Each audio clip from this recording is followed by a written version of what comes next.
Parliament house में आपने देखा होगा कि अजीब सी बात है,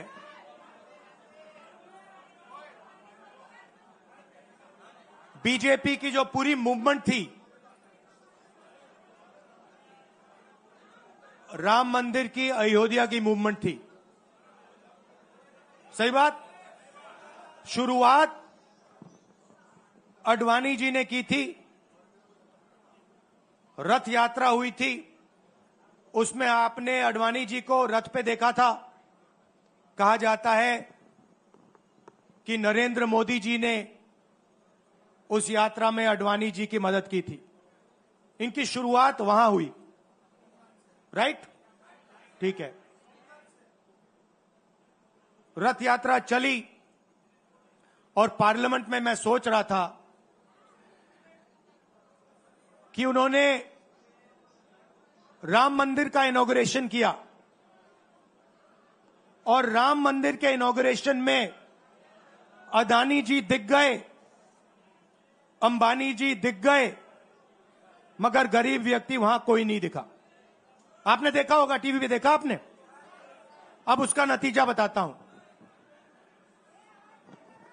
पार्लियामेंट में मैं यहां बैठता हूं, यहां पे अयोध्या के एमपी बैठते हैं। देखा आपने उनका चेहरा? इंडिया गठबंधन के हैं, है ना? मैंने उनसे पूछा कि भैया आप मुझे एक बात समझाओ, ये बीजेपी ने अपनी पूरी पॉलिटिक्स अयोध्या की पॉलिटिक्स थी। चुनाव के पहले इन्होंने राम मंदिर का इनॉग्रेशन किया, राम भगवान को पॉलिटिसाइज करने की कोशिश की, मीडिया में फैला दिया। मैंने उनसे पूछा भैया एक बात बताओ, ये हुआ क्या कि उन्होंने राम मंदिर का इनॉग्रेशन किया और इंडिया गठबंधन अयोध्या में चुनाव जीत गया? ये हुआ क्या? और मुझे जवाब उन्होंने दिया, मैं ये जवाब आपको देना चाहता हूं। उन्होंने कहा राहुल जी, मुझे पता लग गया था, तकरीबन 6 महीने पहले मुझे पता लग गया था कि मैं अयोध्या से लड़ूंगा, और जिस दिन मुझे पता लगा उस दिन मुझे यह भी मालूम था कि मैं सिर्फ लड़ूंगा नहीं, इंडिया गठबंधन अयोध्या से जीतने जा रहा है। मैंने कहा कि आपको कैसे मालूम? पूरी देश में, मीडिया में, सब जगह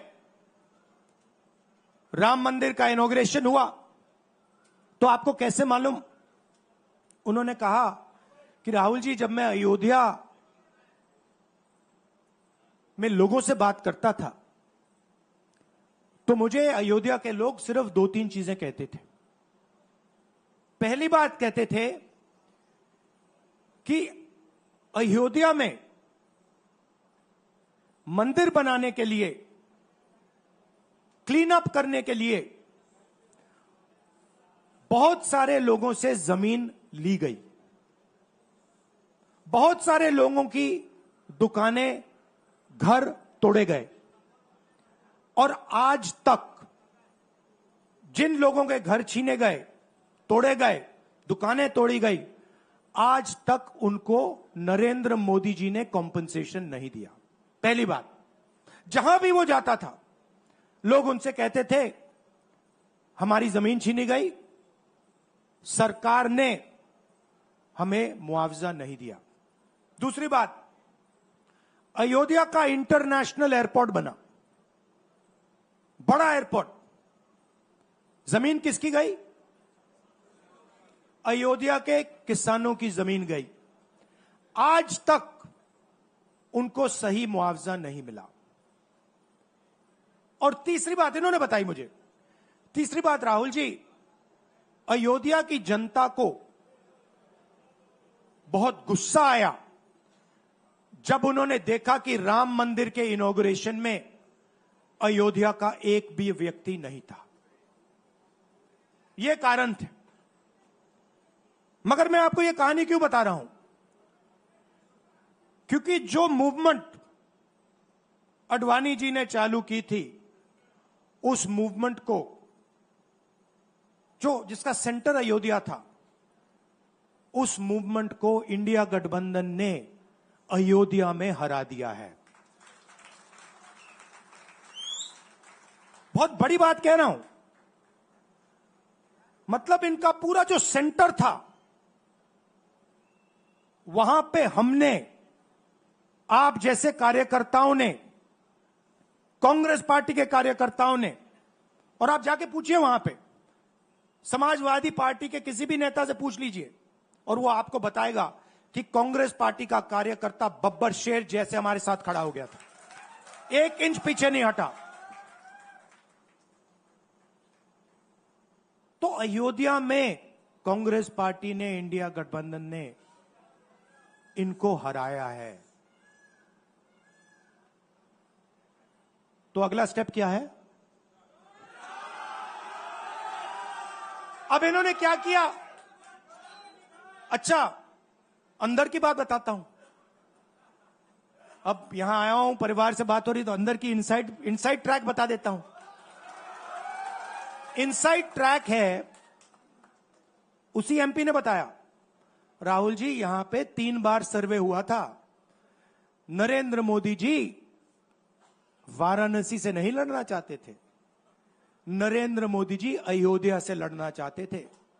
उनके सर्वेयर आए, 3 बार आए, नरेंद्र मोदी जी आए, और सर्वेयर ने उनको कह दिया, नरेंद्र मोदी जी अगर आप अयोध्या से लड़ेंगे, आप अयोध्या में हारेंगे,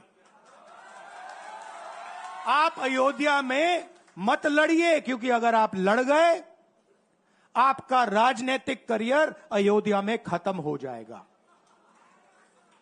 इसलिए अयोध्या से नहीं लड़े, वाराणसी से लड़े। और वाराणसी में हमने 1-2 छोटी गलती कर दी, नहीं तो वहां उनको निपट लेते। मतलब आप देखिए, अयोध्या में उन्हीं के लोगों ने उनसे कहा कि हारोगे, और काशी में कितने से जीते? 1 लाख वोट से जीते। मतलब जान बचा के निकले हैं। सच्चाई है। जैसे मैंने पार्लियामेंट हाउस में कहा, हमारा काम, ये जो लगा रखा है मैंने आज, ये जो चिन्ह लगा रखा है, इसको क्या कहते हैं? अभय मुद्रा कहते हैं। ये आपका चिन्ह है, इसको भूलो मत। आप आज वापस जाओगे, अलग अलग धर्म के लोग हो आप, हर धर्म में यह चिन्ह आपको दिखाई देगा। गुरु नानक जी की फोटो देखिए, महावीर की देखिए, बुद्धा की देखिए। इस्लाम में भी, जैसे मैंने पार्लियामेंट में कहा, दुआ मांगी जाती है, दोनों हाथ से ऐसे मांगी जाती है। आप शिव जी की फोटो देखिए, उसमें आपको यह दिखाई देगा। और इसका मतलब है डरो मत, डराओ मत। और मैं आपसे यहां कहने आया हूं, इन्होंने आपके ऑफिस पे, आपके कार्यकर्ताओं पर आक्रमण किया है। अब आपको डरना नहीं है, डराना नहीं है। इन्होंने हमारे ऑफिस पे धमकाकर, ऑफिस को तोड़कर हमें चैलेंज दिया है। चैलेंज क्या है? गुजरात के चुनाव में मैं आपको बता रहा हूं, हम सब मिलकर इनको गुजरात में हराने जा रहे हैं। जो हमने कहा, और लिख के ले लो, कांग्रेस पार्टी की जो आत्मा है वो गुजरात के चुनाव में लड़ेगी, और नरेंद्र मोदी और बीजेपी को गुजरात में, जैसे हमने अयोध्या में हराया है, वैसे ही हम गुजरात में इनको हराने जा रहे हैं। कौन हराएगा? हमारे लीडर हराएंगे, हमारे बब्बर शेर टाइगर हराएंगे। आप देख रहे हो, मैं बता रहा हूं आपको, देखो 50% आप में से लोग, 50%, आप क्या सोच सकते थे? मैं आपको पूछता हूं, आप क्या सोच सकते थे? चुनाव से पहले आप सोच सकते थे कि अयोध्या में बीजेपी हारेगी? ना। आप सोच सकते थे कि नरेंद्र मोदी से जान बचा के निकलेगा? मतलब मार्जिन ऐसे तुक्के से निकलेगा, सोच सकते थे? मैं आपको बता रहा हूं, जैसे ये अयोध्या में हारे वैसे यहां पे हारने जा रहे हैं। आपको सिर्फ एक काम करना है, एक काम करना है आपको। आपको सिर्फ गुजरात की जनता को सिर्फ एक बात बोलनी है, आपको डरना नहीं है। बिना डरे अगर आप बीजेपी से लड़ गए, चाहे आप किसान हो, मजदूर हो, छोटे व्यापारी हो, अगर गुजरात की जनता बिना डरे लड़ गई, बीजेपी सामने नहीं खड़ी हो पाएगी। दूसरा उदाहरण देता हूं। आप कांग्रेस पार्टी को जानते हो, जानते हो?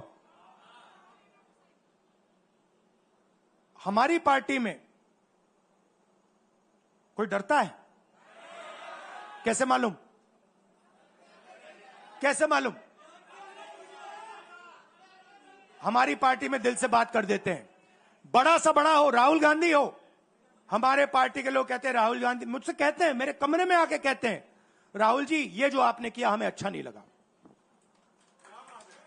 कहते हैं, मैं बता रहा हूं आपको, और मैं कहता हूं आपने सही बोला, इस बार मैंने ऐसे नहीं करना था, जो आप बोल रहे हो वैसे करना था। हम डरते नहीं हैं, ना हमारे कार्यकर्ता हमें बोलने से डरते हैं, ना हम अपनी कार्यकर्ता की बात सुनने से डरते हैं, ना हमारा कार्यकर्ता हमसे डरता है। अब देखिए, मैं आपको रियलिटी बता रहा हूं। बीजेपी में नरेंद्र मोदी बैठे हैं, उनकी पूरी टीम बैठी है उनके सामने। मैं आपको इंटरनल बात बता रहा हूं, उनमें से कोई नरेंद्र मोदी को नहीं चाहता, मगर कोई नहीं चाहता। मतलब पूरी लीडरशिप टीम देख लो, आगे बैठी है। मैं बता रहा हूं आपको, अंदर की बात बता रहा हूं, इनसाइड ट्रैक दे रहा हूं, कोई नहीं चाहता, मगर दम नहीं है, डरते हैं।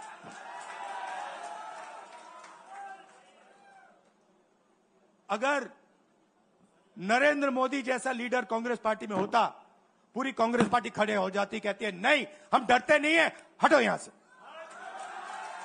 मगर उनकी पार्टी में दम ही नहीं है, उनके कार्यकर्ताओं में दम नहीं है।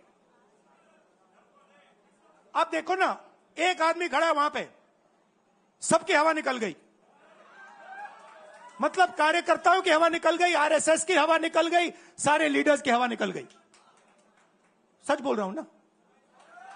और हमारे मतलब छोटा सा छोटा कार्यकर्ता होता है, टाइगर होता है, आता है कांग्रेस प्रेसिडेंट के सामने, आता है राहुल गांधी के सामने, आता है, कहता है भैया मेरे दिल में ये बात है, आपको ना लगे मैं तो बोल रहा हूं। तो ये है कांग्रेस पार्टी। अंग्रेजों के साथ ये खड़े हो गए थे सारे के सारे आरएसएस वाले। हम लड़े थे, हम लड़े थे, हमने कहा, देश से हमने कहा था डरो मत, डराओ मत, हमने कहा था। बीजेपी के लोगों ने हाथ जोड़ के कहा था भैया डर गए हम, जो करना है कर लो। तो आप अपनी हिस्ट्री समझो। जो डर की भावना होती है ना, वो आप में नहीं है, उनमें है। और इसी के कारण मैं आपको बता रहा हूं, कांग्रेस पार्टी गुजरात में जीतेगी और गुजरात से ही नई कांग्रेस पार्टी बनेगी। क्योंकि कांग्रेस पार्टी, मैं गहरी बात बोल रहा हूं, मैं ऐसी आलतू फालतू बात नहीं करता हूं। देखिए,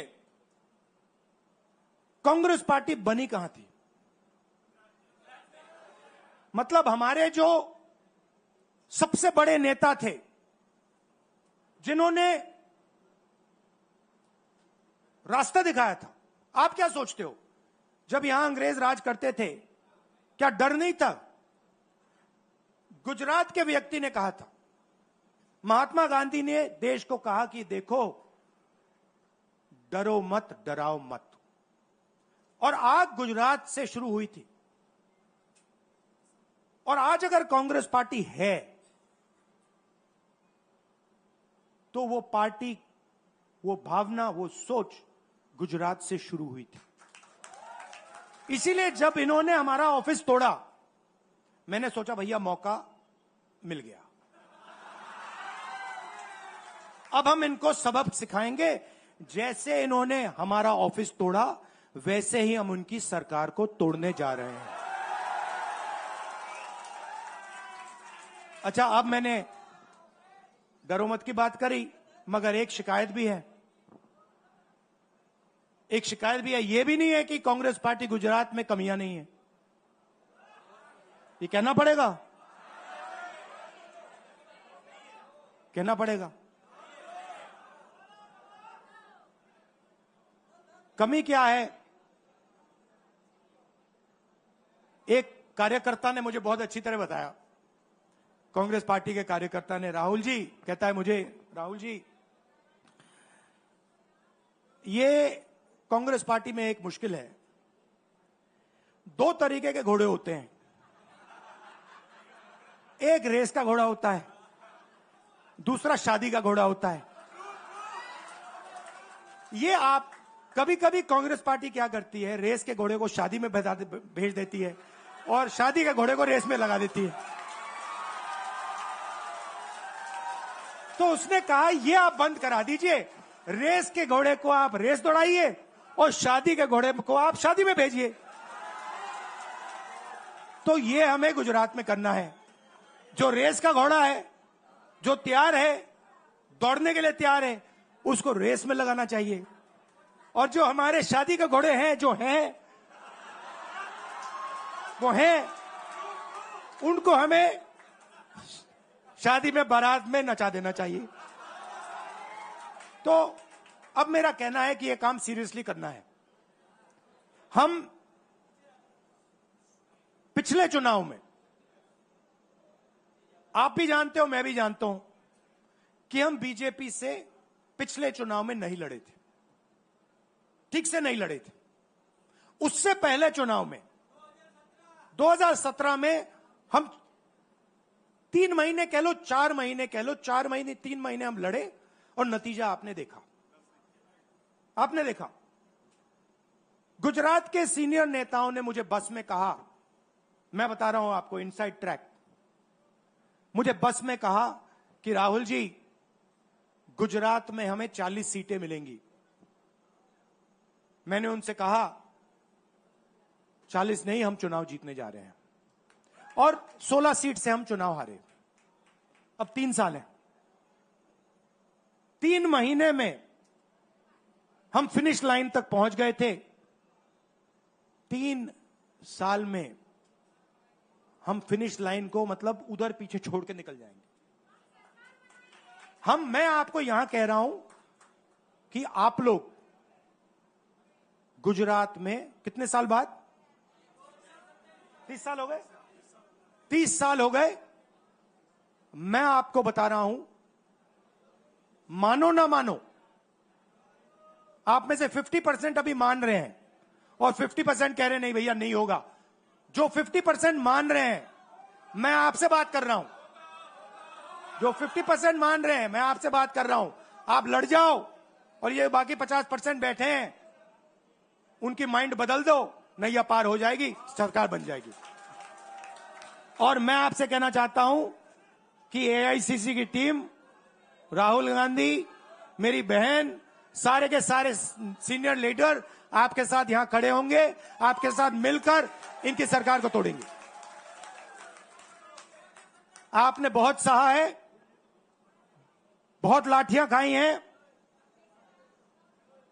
बहुत अपमान हुआ है आपका, गालियां खाई हैं आपने, अब बहुत हो गया।